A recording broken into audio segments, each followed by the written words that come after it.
Hello दोस्तों, मैं संतोष कुमार पटेल आप सभी का अपने यूट्यूब चैनल संतोष राज क्लासेस में एक बार फिर बहुत बहुत स्वागत करता हूं। दोस्तों, आज हम विज्ञान विषय की पाठ्य योजना के विषय में बात करने जा रहे हैं। दोस्तों, पाठ्य योजना बनाते समय सबसे पहले सबसे ऊपर पाठ्य योजना संख्या लिखते हैं। नेक्स्ट हमारी हेडिंग होती है विद्यालय का नाम। इसमें हम उस विद्यालय का नाम लिखते हैं जहाँ पर हम टीचिंग करने के लिए गए होते हैं। नेक्स्ट हम लिखते हैं दिनांक। दिनांक में हम उस दिनांक को लिखते हैं जिस दिनांक में हम टीचिंग करने के लिए गए हों। नेक्स्ट हम कक्षा के अंतर्गत जिस कक्षा को पढ़ा रहे होते हैं उस कक्षा को लिखते हैं। वर्ग के अंतर्गत हम कक्षा के जिस भी सेक्शन को पढ़ा रहे होते हैं आपस उसको लिखते हैं। विषय में हम अपने उस विषय को लिखते हैं जिस विषय को हम पढ़ा रहे होते हैं। उप विषय में अपने विषय से संबंधित जिस भी उप विषय को पढ़ा रहे होते हैं उसको लिखते हैं। कालांश में हम कक्षा के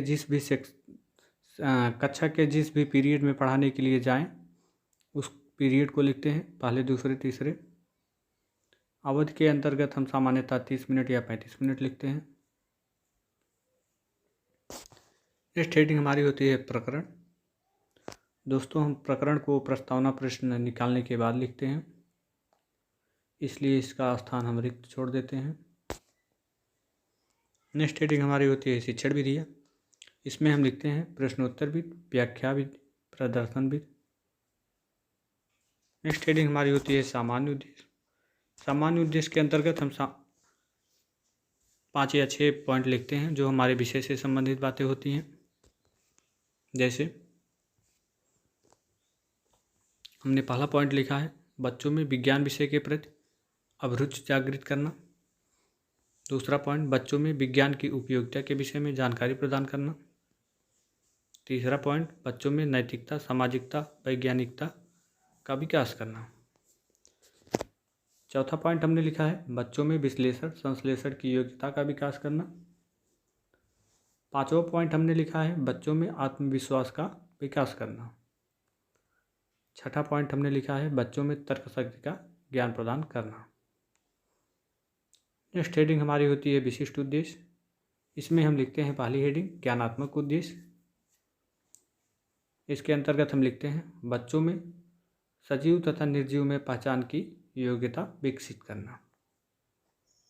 इसी के अंतर्गत दूसरी हेडिंग हमारी होती है अवबोधात्मक उद्देश्य।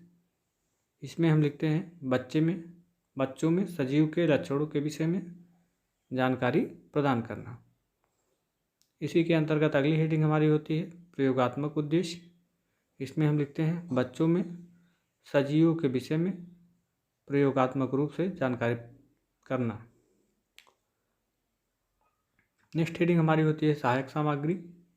इसमें हम लिखते हैं चाक, डस्टर, लपेट श्यामपट्ट आदि। अगली हेडिंग हमारी होती है पूर्व ज्ञान। पूर्व ज्ञान में हम लिखते हैं बच्चे सजीवों के विषय में सामान्य जानकारी रखते हैं। नेक्स्ट हेडिंग हमारी होती है प्रस्तावना प्रश्न। दोस्तों, प्रस्तावना प्रश्न में सबसे पहले हम 3 कॉलम बनाते हैं।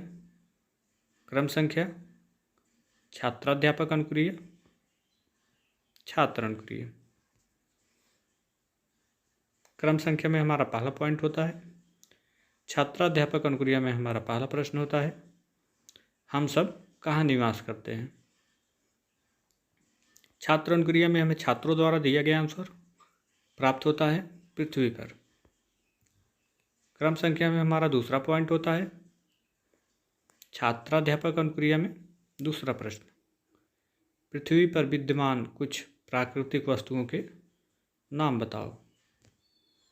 छात्र अनुक्रिया में हमें छात्रों द्वारा दिया गया आंसर प्राप्त होता है नदी, पहाड़, झरना, पेड़ पौधे आदि। क्रम संख्या में तीसरा पॉइंट छात्राध्यापक अनुक्रिया में तीसरा प्रश्न पेड़ पौधे तथा पहाड़ में क्या अंतर है। छात्र अनुक्रिया में हमें उत्तर मिलता है छात्रों द्वारा पेड़ पौधे सजीव हैं तथा पहाड़ निर्जीव है। क्रम संख्या में चौथा पॉइंट छात्राध्यापक अनुक्रिया में चौथा प्रश्न, सजीव किसे कहते हैं?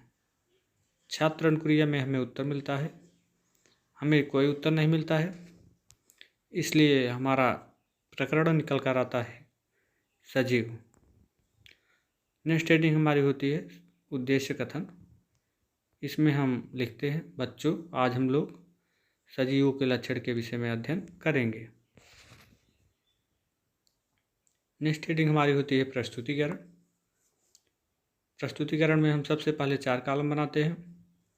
पहला कॉलम शिक्षण बिंदु, दूसरा छात्राध्यापक अनुक्रिया, तीसरा छात्र अनुक्रिया, चौथा श्याम पट्टकार्य। शिक्षण बिंदु में हमारा पहला पॉइंट होता है सजीव। छात्राध्यापक अनुक्रिया में हम लिखते हैं स्पष्टीकरण, जीवन एक प्रकार की शक्ति है, इसे छुआ नहीं जा सकता है।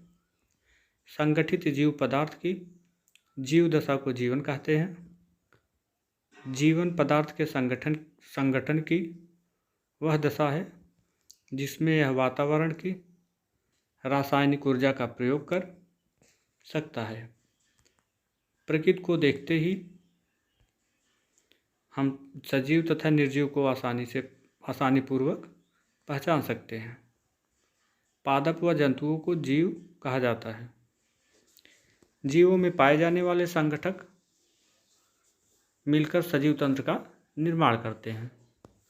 जीवों का निर्माण करने वाले संगठक निर्जीव पदार्थों से आते हैं, जैसे मृदा, वायु व जल। छात्र अनुक्रिया में हम लिखते हैं, छात्र ध्यानपूर्वक सुन रहे हैं। श्याम पट्टकार्य में हम लिखते हैं, संगठित जीव पदार्थ की जीव दशा को जीवन कहते हैं।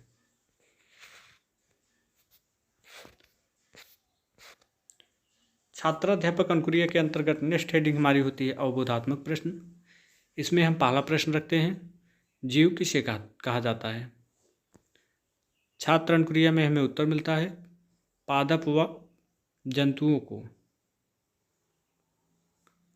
प्रश्न हमारा दूसरा होता है, सजीव तंत्र का निर्माण कैसे होता है? छात्र अनुक्रिया में हमें उत्तर मिलता है, जीवों में पाए जाने वाले संगठक से। छात्राध्यापक अनुक्रिया में हमारा तीसरा प्रश्न होता है, सजीव तंत्र का निर्माण करने वाले कुछ संगठक हैं।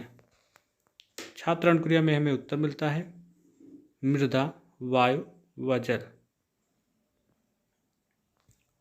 शिक्षण बिंदु में हमारा अगला पॉइंट होता है दूसरा, सजीवों के लक्षण।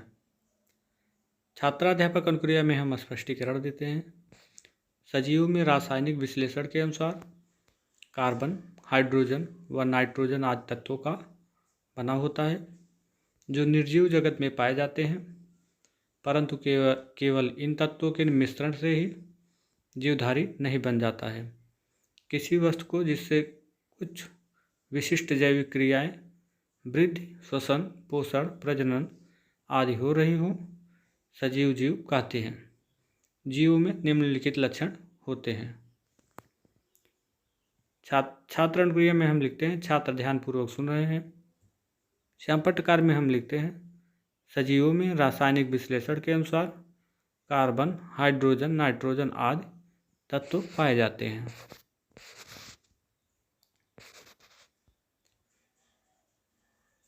छात्राध्यापक अनुक्रिया के अंतर्गत हम अगला पॉइंट लिखते हैं, वृद्धि एवं विकास। इसमें हम लिखते हैं, प्रत्येक जीवधारी के जीवन का प्रारंभ एक कोशिका के रूप में होता है, जो बार बार विभाजित होकर अनेक कोशिकाएं बनाती है। कोशिकाओं के बने इस प्रकार के समूह में विभेदन होता है, जिसके फलस्वरूप विभिन्न अंग बनते हैं। इसी को वृद्धि कहते हैं। छात्र अनुक्रिया में हम लिखते हैं, छात्र ध्यानपूर्वक सुन रहे हैं। श्याम पट्टकार्य में हम नेक्स्ट लिखते हैं, कोशिकाओं के विभाजन के फलस्वरूप बने अंग को, इस प्रक्रिया को वृद्धि कहते हैं। छात्राध्यापक अनुक्रिया में हमारा दूसरा पॉइंट होता है, जीवों के विभिन्न अंग जब एक ही स्थान पर रहकर हिलते डुलते हैं तब इसे गति कहते हैं। यह जीवधारियों का एक प्रमुख लक्षण है। इसी को गति कहते हैं।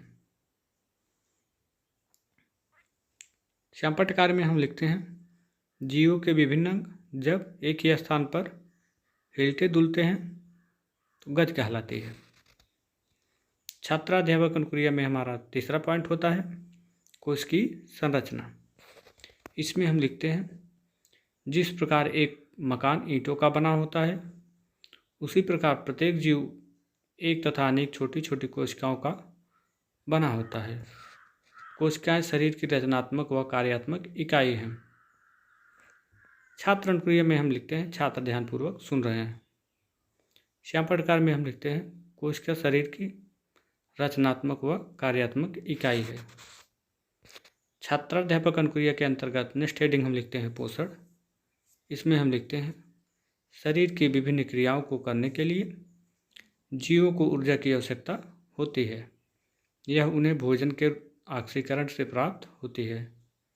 जीवों द्वारा भोजन प्राप्त करने की प्रक्रिया को पोषण कहते हैं। नेक्स्ट हम श्यामपट्ट कार्य में लिखते हैं जीवों द्वारा भोजन प्राप्त करने की प्रक्रिया को पोषण कहते हैं। नेक्स्ट हम लिखते हैं निरीक्षण कार्य।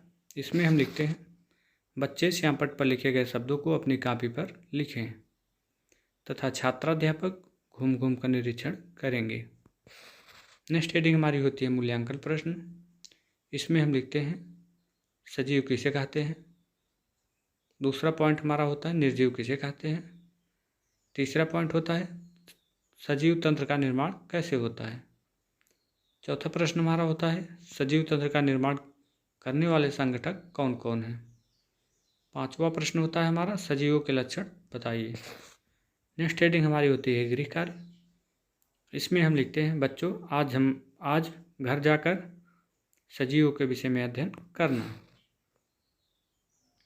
इस प्रकार हमारी पाठ्य योजना समाप्त हुई। दोस्तों अगर हमारा यह वीडियो आपको अच्छा लगा हो तो हमारे चैनल को लाइक सब्सक्राइब और शेयर जरूर करिएगा। मिलते हैं नेक्स्ट वीडियो में, तब तक के लिए जय हिंद जय भारत।